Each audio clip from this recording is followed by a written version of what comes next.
جو لوگ حضور سید عالمین صلی اللہ علیہ وسلم کی ناموس کے قانون سے انگلیاں اٹھاتے ہیں ان کی اصل کا پتہ کریں۔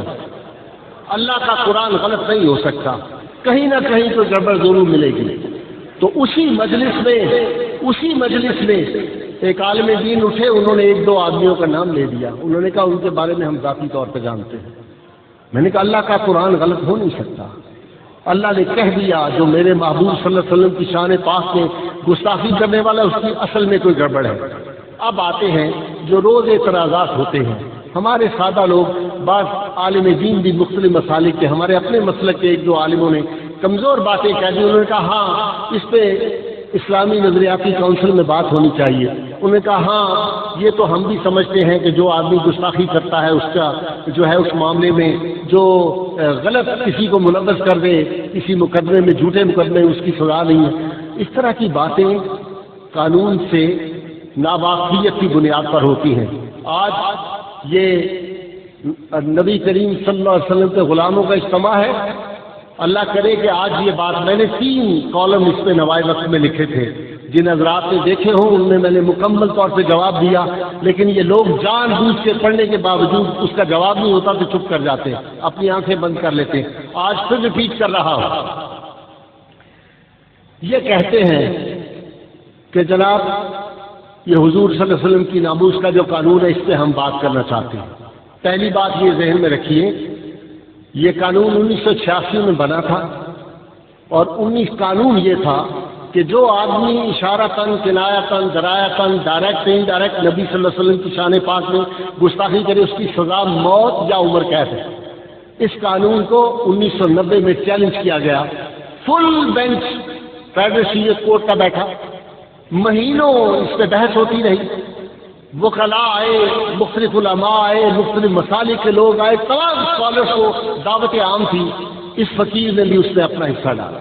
ہم نے بحث کی، ہم نے کہا حضور سید عالمین صلی اللہ علیہ وسلم کے گستاخ کی سزا صرف موت ہے۔ اب اس میں ایک نقطہ جو میں نے عرض کیا تھا وہ آج پھر دوہرا دوں، اتفاق سے وہ اس فیصلے میں نہیں آیا، آپ کے ذہنوں میں ہونا چاہیے۔ میں نے کہا مجھے جسٹس گل محمد مرحوم نے پوچھا کہ آخر بات کیا ہے کہ کیوں اس کی سزا موت ہی ہے؟ ہم دوسرے جو لوگ قتل کر کے آتے ہیں ان کو یا سزائے عمر قید دیتی ہیں سزائے موت۔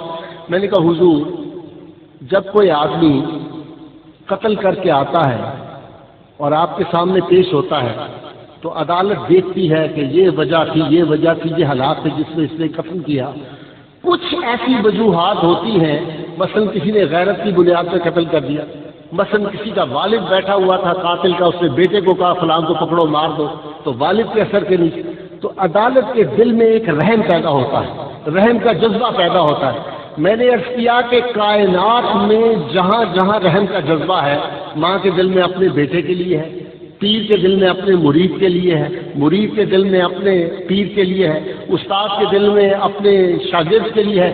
جہاں جہاں رحم کا جذبہ، محبت کا جذبہ وہ آپ کو نظر آتا ہے، یہ رحمت اللہ عالمین کی رحمت کا پردہ ہے۔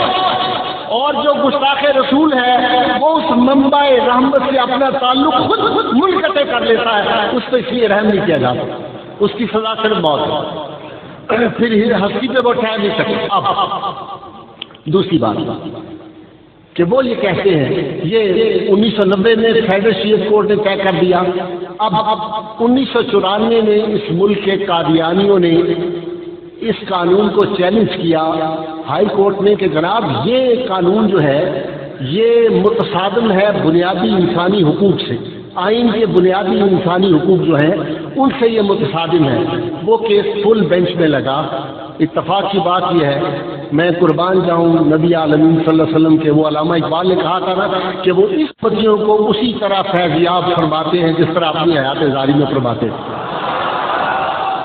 تو پھر اس عاجز کے ذمے یہ قرہ نکلا۔ میں گیا، 3 ججز فل بینچ بیٹھا ہوا تھا، جن میں سے ایک اللہ ان کو عمر خضر عطا فرمائے، جسٹس میاں نذیر اختر آپ کے سامنے بیٹھے، یہ بھی بیٹھے ہوئے تھے۔ ہم نے بحث کی اور اس بحث کے بعد فل بینچ نے یہ فیصلہ دیا کہ اس کی کوئی شک بنیادی انسانی حقوق کے خلاف نہیں ہے، یہ عین آئین کے مطابق سزا ہے، یہ قانون عین اسلام کے مطابق ہے، آئین کے مطابق ہے۔ اس میں میاں صاحب نے ایک بات کا اضافہ کیا اپنے فیصلے کے ساتھ، ایک نوٹ مزید لکھا دوسرے ججوں سے الگ ہو کے۔ انہوں نے لکھا بات یہ ہے کہ اگر بالفرض مثال کے طور پر اس قانون تحفظ ناموس رسالت کو ختم کر دیا جائے تو پھر صدیوں پرانا امت مسلمہ کا قانون جو غازی علم الدین شہید والا ہے وہ واپس آ جائے گا۔ پھر لوگ گستاخ رسول کو جہاں پائیں گے اسی وقت ایک لمحے کی تاخیر کے بغیر اس کو ختم کر دیں گے۔ تو انہوں نے کہا یہ قانون تو ایک ملزم کو مکمل تحفظ فراہم کرتا ہے، پہلے مقدمہ درج ہوتا ہے، پھر اس ملزم کو VIP ٹریٹمنٹ دیا جاتا ہے، SP اس کی انویسٹیگیشن کرتا ہے، ضلع کا سربراہ، اس بات کو سمجھ لیجئے، ضلع کا سربراہ اس کی انویسٹیگیشن کرتا ہے، یہ چاہے تو جتنی مرتبہ چاہے اس تفتیش کو یہ 2-3 مرتبہ تبدیل کروا سکتا ہے، کسی بورڈ کے سامنے تفتیش دے جا سکتا ہے۔ اس کے بعد یہ معاملہ عدالت میں جاتا ہے، عدالت میں گواہیاں ہوتی ہیں، گواہیوں میں جرا ہوتی ہے، پھر وکلاء کی بحث ہوتی ہے، اس کے بعد جا کے اس کا فیصلہ ہوتا ہے، پھر فیصلہ سیشن کورٹ کرتا ہے، اس کے بعد اپیل 2 جج ہائی کورٹ کے سنتے ہیں، پھر وہ سپریم کورٹ میں جاتا ہے، سپریم کورٹ کے فیصلے کے بعد پھر نگرانی دائر کی جا سکتی ہے، پھر آگے اوپر جا کے اپیل اس کی صدر کے پاس جو رحمتی کرتے ہیں۔ تو گزارش یہ ہے کہ یہ قانون تو مکمل تحفظ فراہم کرتا ہے ایک قاتل سے بھی زیادہ ملزم کو۔ ایک تو یہ بات ہے قانون کے اعتبار سے یہ بات۔ اب ایک بات جو سارے کہتے ہیں اور ہمارے لوگ بھی معصومیت میں اس میں پھنس جاتے ہیں، کہتے ہیں جناب بات یہ ہے کہ یہ جو غلط بھی تو لوگ اپنی ذات کے مفاد کے لیے بھی جھوٹے مقدمے بھی تو درج کروا دیتے ہیں، اور دوسرا یہ ہوتا ہے کہ جناب آج تک جتنے مقدمے ہوئے کسی کو سزا نہیں ہوئی تو لوگ ڈر جاتے ہیں کہ اچھا سزا نہیں ہوئی تو پھر شاید وہ مقدمے غلط تھے۔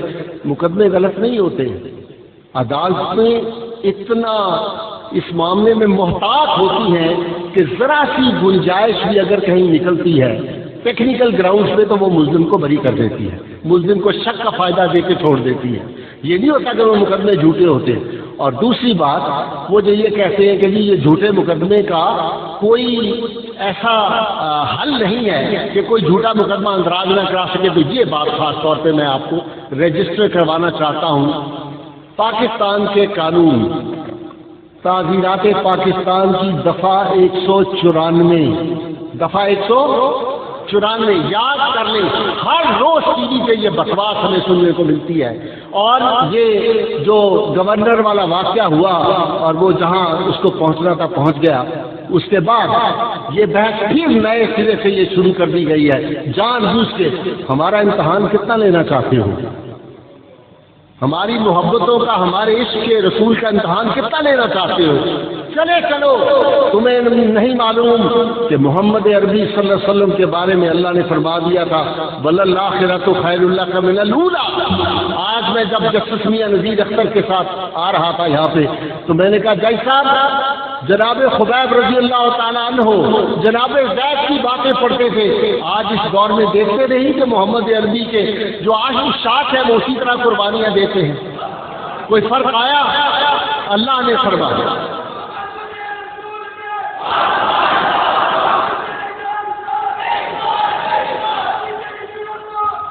194 دفعہ میں یہ لکھا ہوا ہے تعزیرات پاکستان میں، جو کوئی شخص کسی آدمی کو ایسے جھوٹے مقدمے میں ملوث کرے جس کی سزا موت ہو تو جھوٹی گواہی دینے والے یا جھوٹے مقدمے ملوث کرنے والے شخص کی سزا عمر قید ہوگی۔ کتنی ہوگی؟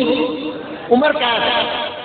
اور اگر بالفرض کسی آدمی کے خلاف مقدمہ تھا، جھوٹا تھا، اس کو پھانسی لگ گئی اور بعد میں ایویڈنس آ گئی، شہادت آ گئی، پتہ چل گیا یہ مقدمہ جھوٹا تھا، تو جس آدمی نے جھوٹے مقدمے میں گواہی دی، جھوٹا مقدمہ درج کروایا، اس شخص کو بھی سزائے موت دی جائے گی۔ ایمان سے بتاؤ پاکستان اس سے بڑی کوئی سزا ہو سکتی ہے؟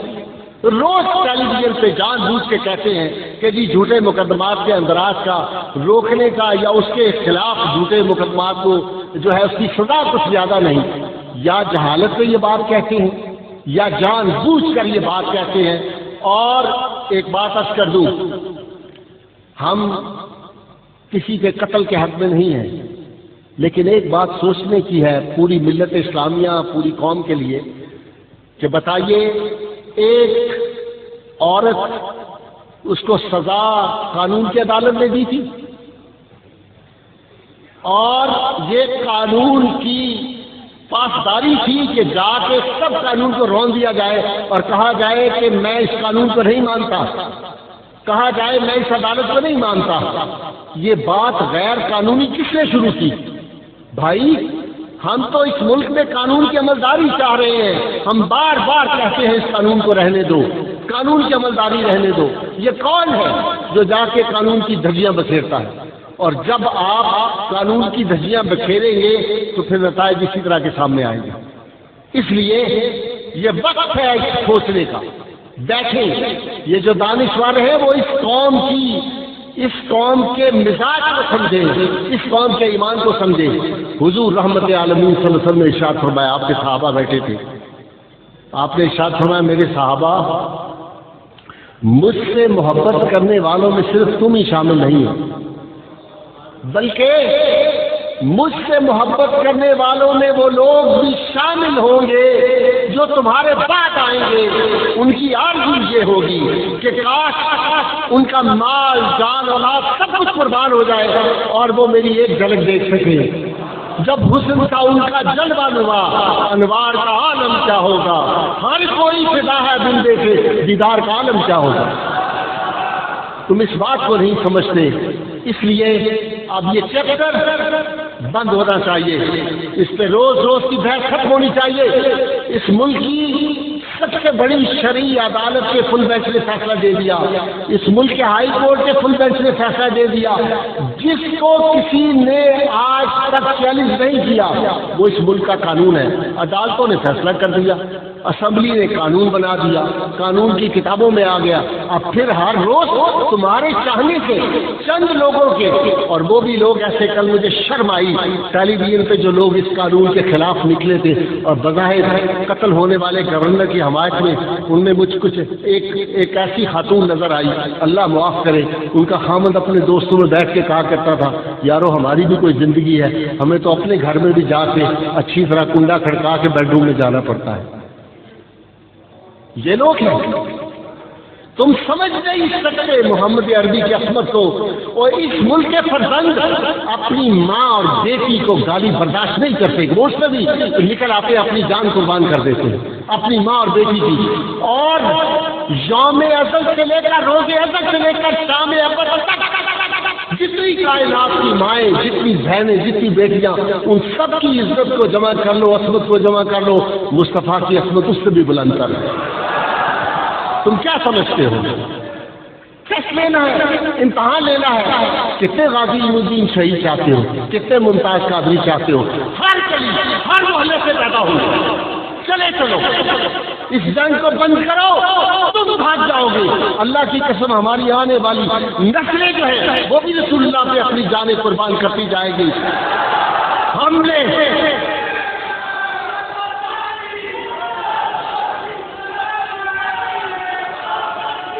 ہم نے ہر دور میں تقدیس رسالت کے لیے وقت کی تیز ہواؤں سے بغاوت کی ہے، توڑ کر سلسلہ رسم سیاست کا خصوص اس وقت نام محمد سے محبت کی ہے.